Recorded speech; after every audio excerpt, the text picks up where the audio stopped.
இலகு வழியில் இங்கிலீஷ். அனைவரும் வாய் விட்டு ஈஸியா சரளமா இங்கிலீஷ் சட்டென பேசுட ஒரே ஒரு வழி பயிற்சி தாங்க. நாம் அன்றாடம் பேசிடும் வாக்கியங்கள் தினம் 10 பார்த்துடலாம். வீடியோ பார்வையிடும் அனைவரும் வாய் விட்டு சொல்லி பாருங்க. கூச்சப்படாதீங்க. தவறாம கமெண்ட் பண்ணுங்க. எனக்கு தெரிஞ்சது தானே அப்படின்னு அலட்சியம் பண்ணாதீங்க. மேலும் இதே மாதிரியான வீடியோக்களை பார்வையிட சேனலை சப்ஸ்கிரைப் பண்ணுங்க. நண்பர்களுக்கு ஷேர் பண்ணுங்க. அப்போதான் உங்களை சுற்றிலும் ஆங்கிலம் பேசக்கூடியவர்களை நீங்களே உருவாக்கிட முடியும். இலகுவா பயிற்சி பண்ணிடலாம். Come on, let's start the practice. நான் யார்கிட்ட கேட்க? இது எப்படி ஆங்கிலத்துல கேட்கலாம்? Whom should I ask? Whom should I ask? Again, whom should I ask? நான் எங்க போக? Where should I go? Where should I go? Again, where should I go?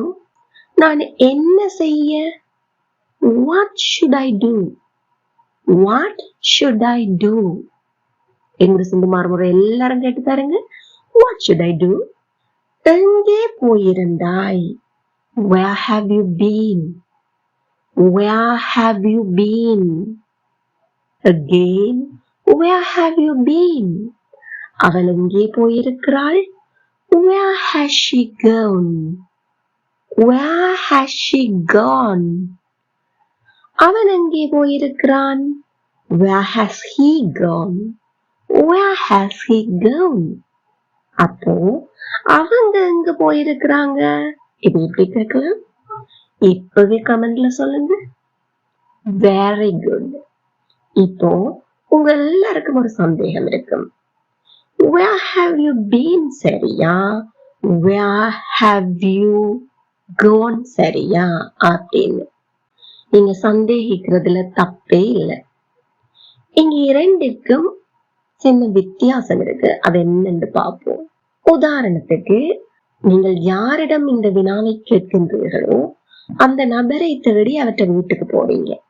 அந்த நேரத்துல அவர் அந்த வீட்டுல இல்ல. அப்போ அவருக்கு போனை போட்டு எங்க போயிருக்கிற அப்படின்னு கேட்க போறோம்.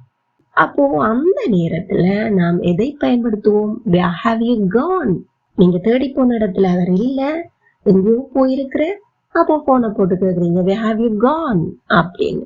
நீங்க அவரை தேடி போறீங்க, அவர் அங்க வீட்டுல இருக்கல. ஓகே, வேற விட்டு சந்திப்போம் அப்படின்னுட்டு திரும்பி போயிட்டீங்க. திருப்பி மறுமுறை போயில அவர் வீட்டை வந்துட்ட. இந்த நேரத்துல அவர்கிட்ட கேட்க போறீங்க, அன்றைக்கு நான் வந்தேன், நீ வீட்டுல இருக்கல, எங்க போயிருந்தாய் அப்படின்னு. அப்ப என்ன கேட்பீங்க? Very good, you got it. Where have you been? Where have you been? அப்படின்னு கேட்பீங்க. அதாவது ஒருவர் ஒரு இடத்துக்கு போகின்றார், போய் அங்க தங்கி நின்று அங்கத்தை அனுபவம் எல்லாம் பெற்று மீண்டும் வந்து விடுகிறார். வரவெட்டிக்கு அவரை சந்திக்கும் போது நாம் கேட்கும் வினா Where have you been? ஒருவர் ஒரு இடத்துக்கு போயிருக்கின்றார், அவர் அங்கு நிற்கும் போது நாம் அவரை சந்திக்க போன இடத்துல அவர் இல்லை என்றதை அறிந்ததும் போன் போட்டு அவர்கிட்ட கேட்கல. எப்படி கேட்போம்? Where have you gone? அதனால்தான் மற்ற இடங்களில் Where has she gone? Where has he gone? Where have they gone? என்று சொல்லி gone பயன்படுத்தி இருந்தேன். ஏன்? அடுத்தவர்களை பற்றி ஒரு இடத்துக்கு தேடி போறீங்க, அங்க நிற்பவர்களிடம் வினவுகின்றீர்கள். வினவும் போது அதன் அர்த்தம் என்ன? நீங்க தேடி போன நபர் அங்க இல்லை. அப்போ அங்க நிற்பவர்களிடம் அவர்களை பற்றி வினவும் வினா நீங்கள் கோன் தாராளமாக பயன்படுத்தலாம். இப்போ நன்கு புரிந்திருக்கும் என்று நம்புகிறேன். If you have any doubt, please comment. அவள் என்ன நோகடிச்சுட்டே இருக்கிறாள். இது எப்படி ஆங்கிலத்துல சொல்வோம்? She keeps hurting me. She keeps hurting me. அவன் அவளை நோகடிச்சுட்டே இருக்கிறான். He keeps hurting her. He keeps hurting her. அவ எவ்வளவு நேரம் தான் பேசாம இருந்துட்டு வா. சில பேர்கிட்ட நீங்க கேள்வி கேக்குறீங்க பேசாமல் இருக்கிறாங்க வாய மூடிட்டு. அப்போ இந்த மாதிரி எல்லாம் கேட்போம் இல்லையா? இது எப்படி ஆங்கிலத்துல கேட்கலாம்? How long will she stay silent? How long Will she stay silent? Again, how long will she stay silent? எங்க சேர்ந்து எல்லாரும் மறுபடியும் வாய் விட்டு சொல்லி பாருங்க. How long will she stay silent? அப்போ அவன் நீண்ட நேரம் அமைதியாக இருந்தான். இது எப்படி ஆங்கிலத்துல சொல்லலாம்? அமைதியை மெயின்டைன் பண்ற. He remained silent for a long time. He remained silent for a long time. இதை நாங்க பேச்சு வழக்குல பேசும்போது மம் அப்படிங்கிற வேர்டை சைலண்ட்டுக்கு பதிலாக பயன்படுத்த முடியும். சொல்லி பார்ப்போமா? He remained mum for a long time. He remained mum for a long time. கொஞ்ச நேரம் அமைதியா இருக்க முடியுமா? இது எப்படி கேட்கலாம்? Will you stay silent for a moment? Will you stay silent for a moment? Or will you stay mum for a while? Will you stay mum for a while?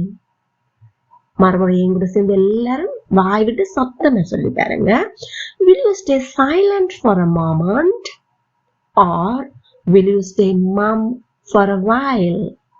அவ உன்னை பார்க்க ரொம்ப ஆர்வமா இருக்கிறா. இது எப்படி சொல்லலாம்? She is extremely eager to see you. She is extremely eager to see you. Eager and ஆர்வமா இருக்கிறது, ரொம்ப ஆர்வமாக. Extremely eager. அப்போ அவன் உனக்கு உதவி செய்ய ரொம்ப ஆர்வமா இருக்கிறா. இது எப்படி சொல்லலாம்? Very good, you got it. He is extremely eager to help you. He is extremely eager to help you. அவன் அவளை போய் பார்க்க ரொம்ப ஆர்வமா இருக்கிறான். He is extremely eager to visit her. He is extremely eager to visit her.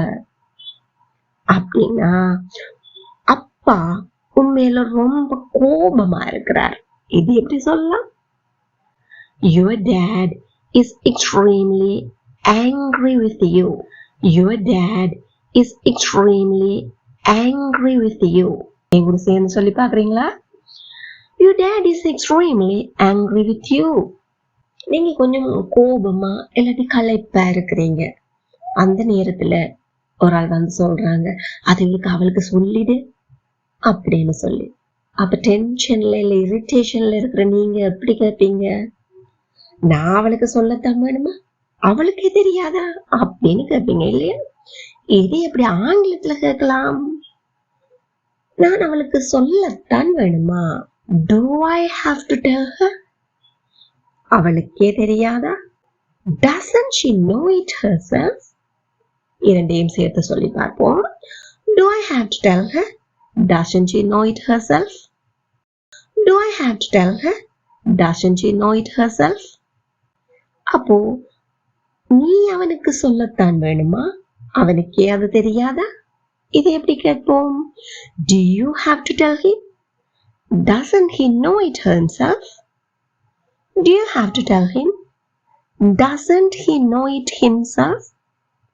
Again, do you have to tell him? Doesn't he know it himself? அப்படின்னா அவன் அவங்களுக்கு சொல்லி இருக்கத்தான் வேணுமா, அவங்களுக்கே அது தெரியாதா? கடந்த காலத்தை பற்றி பேசுகிறோம். அப்போ என்ன செய்ய வேண்டும்? Very good. Do itக்கு பதிலாக இங்கே did பயன்படுத்துவோம். அவ்வளவுதான். Did he have to tell them? Didn't they know it themselves? Did he have to tell them? Didn't they know it themselves? மறுபடியும் எல்லாரும் கூட சேர்ந்து வாய் விட்டு சத்தமா சொல்லி பாருங்க. Did he have to tell them? Didn't they know it themselves? Very good. மற்றவர்களுக்கு உதவி செய்வது அவள் சுபாவம், அதாவது அவளுடைய இயல்பு. இது எப்படி ஆங்கிலத்தில் சொல்வோம்? Her nature is to help others. Her nature is to help others. Again, her nature is to help others. அதிகம் பேசுவது என் இயல்பில் இல்லை, அது என் சுபாவமே இல்லை. இதை எப்படி சொல்வோம்? Talking too much is not my nature. Talking too much is not my nature. அமைதியாக இருப்பது அவனுடைய சுபாவம், அவன் இயல்பு. இதை எப்படி சொல்வோம்? His nature is to be calm. His nature is to be calm. Or his nature is to be quiet. His nature is to be quiet. இது அவங்க இயல்பு அல்லது அவங்களுடைய சுபாவம். இது எப்படி சொல்வோம்? Very good. This is their nature. This is their nature. அவனால கோபத்தை அடக்க முடியல. ட்ரை பண்ணி பார்த்தான், ஆனாலும் முடியல. அப்போ cannot பயன்படுத்துவோமா, couldn't பயன்படுத்துவோமா? Very good. முயற்சி செய்து முடியல அப்படின்னா couldn't. He couldn't control his anger. He couldn't control his anger. அப்போ அவளால் பசியை அடக்க முடியல. இது எப்படி சொல்லலாம்? She couldn't control her hunger. She couldn't control her hunger. Again, she couldn't control her hunger. என்னால தாகத்தை அடக்க முடியல, ஒரே தவிப்பா இருந்துச்சு. இது எப்படி சொல்லுவோம்?